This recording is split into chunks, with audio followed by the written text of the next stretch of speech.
ओम नमः शिवाय। पिछले वीडियो में हमने बात की थी लग्न की, आरूढ़ लग्न की और कारकांश लग्न की, और लगभग हमने इनके बारे में संपूर्ण चर्चा आपसे शेयर किया था। आज के वीडियो में हम बात करेंगे भाव पदों के बारे में। आपकी पत्रिका में जो सभी 12 भाव हैं, इन सभी 12 भावों के आरूढ़ पद होते हैं। इन पदों को कैसे निकाला जाता है, इनका क्या उपयोग है, वीडियो के अंत में इस पर भी हम चर्चा करेंगे। तो सबसे पहले आपका स्वागत करता हूं अपने इस YouTube चैनल में।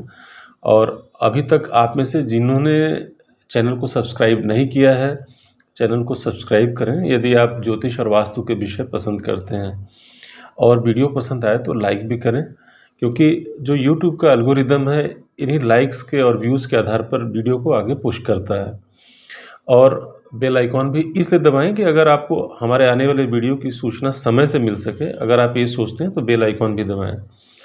तो सबसे पहले हम बात करेंगे प्रथम पद के बारे में, जिसे हम आरूढ़ लग्न पद कहते हैं। लग्न का शाब्दिक अर्थ होता है राइज या उदित होना। तो लग्न में वही राशि लिखी जाती है जो पूर्व दिशा में उदित होती रहती है, इसीलिए हम इसे लग्न राशि कहते हैं। यहाँ पर जब हम इसके पद निकालने की बात करते हैं तो हम इसे आरूढ़ पद के नाम से समझते हैं। आरूढ़ का मतलब भी आप समझ लें कि आरूढ़ का मतलब कि जो आपका सोशल जो दायरा है वो आपके प्रत्येक भाव के बारे में क्या उसकी परसेप्शन है, ये आरूढ़ लग्न से पता चलता है। लेकिन जैसा कि मैंने बताया था, वीडियो के अंत में इसका जो वास्तविक उपयोग है वो भी आप समझेंगे। इसी प्रकार से द्वितीय भाव का जो पद होता है इसे हम धन पद के नाम से जानते हैं। यानी धन भाव का पद होता है तो इसे हम धन पद के नाम से जानते हैं। जो द्वितीय भाव का जो पद होगा उसे हम धन पद कहेंगे। इसी प्रकार से जो तृतीय भाव का पद है इसे हम, जैसे भ्रातृकारक होता है तो भ्रातृ पद के नाम से जानते हैं। चतुर्थ भाव के पद को हम मातृपद कहेंगे। पंचम भाव के पद को पुत्र पद, छठे भाव के पद को रोग पद या शत्रु पद कहते हैं, और सप्तम भाव का जो हम पद ज्ञात करते हैं इसे हम दारा पद कहते हैं। अष्टम भाव कष्ट पद या मृत्यु पद कहते हैं। नवम भाव भाग्य पद, दशम भाव के पद को जब आप ज्ञात करेंगे इसे हम कर्म पद के नाम से जानते हैं, और एकादश भाव के पद को लाभ पद कहेंगे। द्वादश भाव का जो पद है इसे हम उप पद के नाम से जानते हैं या उप लग्न पद कहते हैं। इसके बारे में तो बहुत विस्तृत चर्चा ही करनी पड़ेगी, क्योंकि जेमिनी एस्ट्रोलॉजी में इसके बारे में बहुत विस्तार से बताया गया है। तो इनके बारे में जानने के लिए हम आते हैं सिस्टम पे और आपको एक एक करके सभी को ज्ञात करने की विधि बताते हैं। आइए इस पत्रिका के माध्यम से हम सभी पदों को प्राप्त करने की विधि को समझेंगे। पिछले वीडियो में जहाँ पर हमने आरूढ़ लग्न की बात की थी तो वहाँ पर हमने इस पद को प्राप्त करने की विधि भी समझी थी।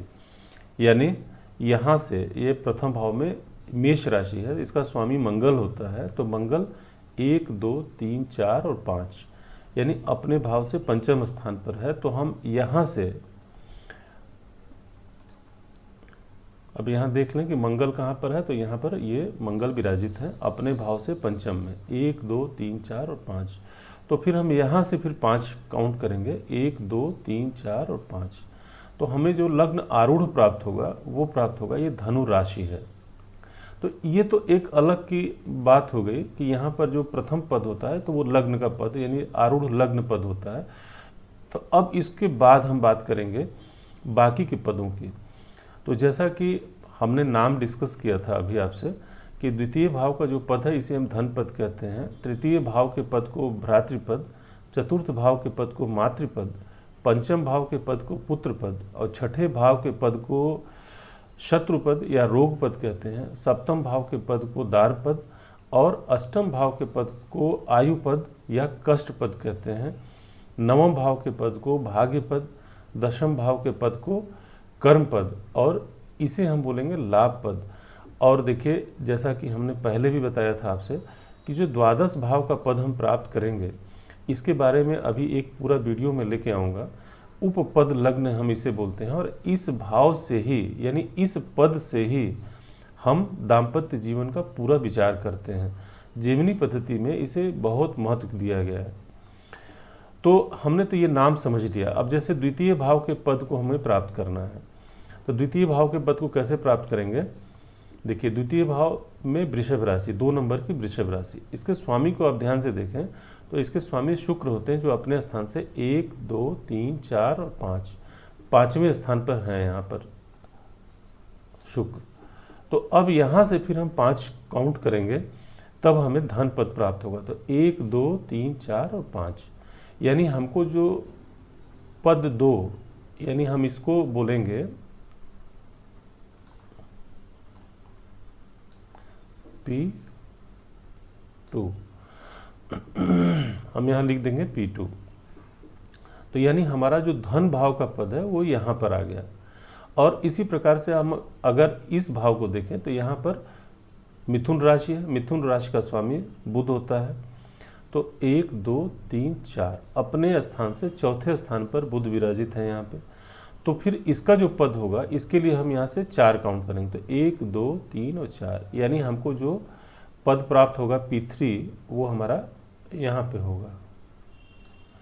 और इस प्रकार से अगर हम चौथे भाव के पद की बात करें तो यहाँ चंद्रमा भी छठे भाव में है। तो यहाँ से 1, 2, 3, तो यहाँ से फिर हम चंद्रमा की स्थिति से देखेंगे तो 1, 2, 3, तो ये हमारा चौथा पद प्राप्त हुआ, यानी P4। और हम 5वें पद की बात करें तो 5वें पद में सिंह राशि है और इसका स्वामी सूर्य अपनी ही राशि में विराजित है। अब यहाँ पर इस बात को विशेष समझिएगा कि वहाँ पे there are 2 school of thoughts, यानी 2 विचारधाराएं हैं यहाँ पे। एक विचारधारा ये कहती है कि अगर भाव स्वामी वहीं पर है, विराजित है, तो आरूढ़ या जो पद है वहीं पर होगा। लेकिन जो बहुतेरे विद्वान हैं वो कहते हैं कि अगर ऐसा है तो यहाँ से फिर हम 10वें स्थान पर लेंगे, वहीं पर हमको वो पद प्राप्त होगा। तो देखिए, इन दोनों विचारधाराओं में सबसे ज़्यादा जो प्रचलित विचारधारा जो भारतीय विद्या भवन की है, वो कहते हैं कि जिस भाव में है उसी में, और उन लोगों ने काफ़ी रिसर्च किया हुआ है। तो आप इसी को मान के चलिए कि यहाँ पर इसका जो पंचम का पद होगा वो यही होगा। तो हम यहाँ पर पंचम पद को ले लेते हैं P5। अब छठे पद की बात करेंगे तो यहाँ भी वही स्थिति है कि छठे पद में बुध अपने ही भाव में विराजित हैं। तो P6 हमें यहाँ प्राप्त हो गया है। अब P7 की बात करें तो यहाँ भी शुक्र इसके स्वामी होते हैं तुला राशि के। तो अपने भाव से 1, 2, 3, 4, 5, 6, 7, 8, 9, 10, 11, 12, तो फिर यहाँ से हम 12 काउंट करेंगे फिर। तो 1, 2, 3, 4, 5, 6, 7, 8, 9, 10, 11, 12, यानी यहाँ पर हमें इस भाव में ही पद प्राप्त हो रहा है P7। और अष्टम का पद यदि देखें, यहाँ पर वृश्चिक राशि है, वृश्चिक राशि का स्वामी मंगल होता है। तो 1, 2, 3, 4, 5, 6, 7, 8, 9, 1, 2, 3, 4, 5, 6, 7, 8, 9, 10 अपने भाव से 10वें स्थान पर विराजित हैं। तो यहाँ से फिर हम काउंट करेंगे 1, 2, 3, 4, 5, 6, 7, 8, 9, 10। तो ये हमारा P8 जो हमें प्राप्त हुआ वो इस स्थान पे हुआ। अब P9 की बात करें तो इसका स्वामी गुरु होता है। फिर यहाँ पर जब सप्तम भाव की बात आती है तो फिर से वही नियम फिर से एक आता है अपवाद कि अगर सप्तम भाव, तो यहाँ से सप्तम गिनेंगे तो फिर से हम इसी राशि में पहुँच जाएंगे। तो यहाँ पर कुछ विद्वान कहते हैं कि यहाँ से आप 10 काउंट करना होगा, और कुछ विद्वान कहते हैं कि इसी स्थान पर आरूढ़ एस्टेब्लिश होगा, यह पद हमें यहीं प्राप्त होगा। तो फिलहाल हम इसको लेते हैं। तो P9 भी हमें यहीं प्राप्त होगा, P9। अब P10 की बात करें तो शनि इसके स्वामी हैं, अपने भाव से 12वें भाव में विराजित हैं। तो यहाँ से फिर 12 यदि हम काउंट करेंगे तो यहाँ पे आएगा। तो यानी P10 भी हमको यहाँ पे प्राप्त होगा।